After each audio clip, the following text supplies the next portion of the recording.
para querer falar para as pessoas, porque elas não vão entender, porque é um momento só seu. O Davi passou por isso, ele escreve esse salmo. Na minha Bíblia de estudo, ele diz aqui a oração que fez quando estava na caverna. Davi faz essa oração, e provavelmente, eu digo provavelmente, porque eu não posso determinar qual foi o momento exato dessa oração. Eu acredito que quando Davi entrou naquela caverna, fugindo, a primeira coisa que ele fez quando ele chegou e se refugiou ali, ele foi falar com Deus. Por isso desse salmo de número 142. Mas, aí sim, lá em 1 Samuel capítulo 22, versículos 1 e 3, vai demandar esse momento, vai discorrer esse momento.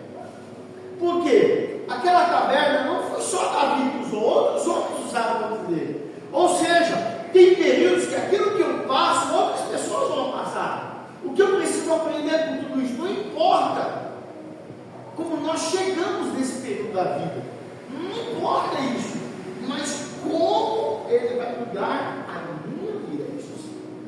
Aqui, esse texto do Salmo 142 mudou a vida de Davi. O que eu posso me assegurar que isso foi real? Nós vamos ver o texto. Essa oração aqui simples, mas de alma, de angústia muitas vezes, e ele diz no versículo 7: tira minha alma da prisão, para que eu louve o teu nome. Olha esse estágio que Davi está. Ele estava falando que a alma dele estava numa prisão. Que prisão foi essa? A prisão da angústia, da tristeza. Davi estava nesse momento. Mas uma das coisas que nós precisamos entender é que nós faremos registros nesses lugares que servirão como referência para a próxima geração. Por quê? Porque esse momento vai mudar a nossa vida. Teve um momento na minha vida que ele mudou a minha vida. Foi difícil passar? Foi. Foi difícil fazer escolha? Foi. Mas esses momentos é que vai dar firmeza para mim e para você.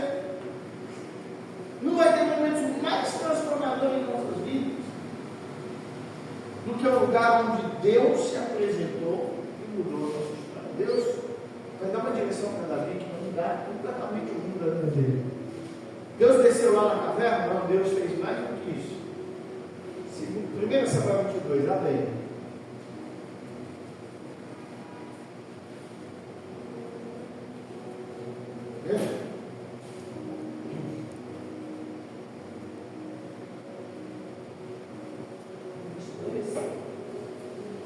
Samuel capítulo 22, versículo de 1 a 3 diz assim: então Davi se retirou dali e se escapou para a caverna de Adulão.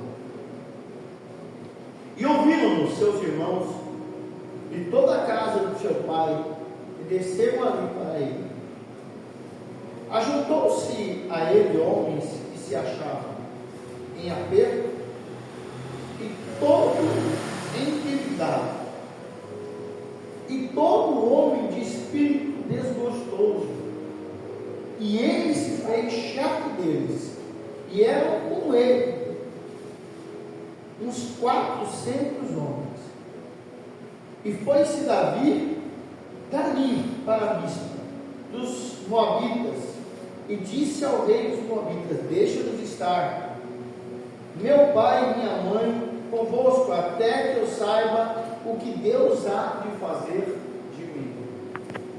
Davi, quando ele entra nessa caverna e ele faz essa oração, a Bíblia vai dizer que os seus pais, alguém que viu Davi, alguém que acompanhou ou percebeu que Davi estava caminhando para aquela região, vai e fala para os pais dele, para o pai, para a mãe, e eles vão para lá, eles vão para onde Davi estava.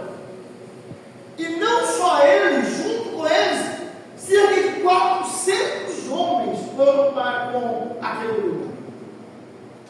Imagina quando você não está bem, o que você mais quer é ficar só.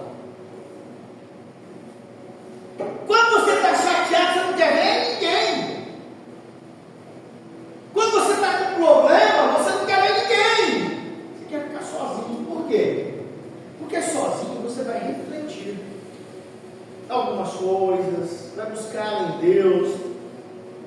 E o interessante é que Deus permite que as pessoas descubram aonde Davi estava.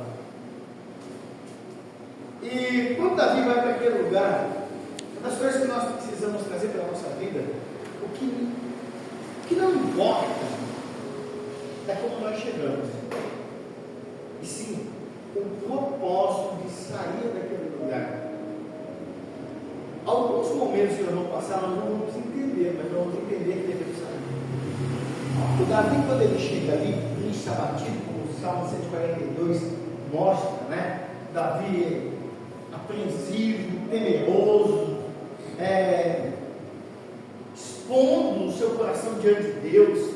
Esse mesmo Davi, quando ele clama ao Senhor, parece que a resposta de Deus para a vida dele foi mandar o seu pai, sua mãe e 400 homens. Quem eram essas pessoas? A Bíblia vai descrever aqui como as pessoas que mais precisavam dele do que Davi. Eles precisavam de Davi mais do que Davi deles. A Bíblia vai dizer aqui nesses versículos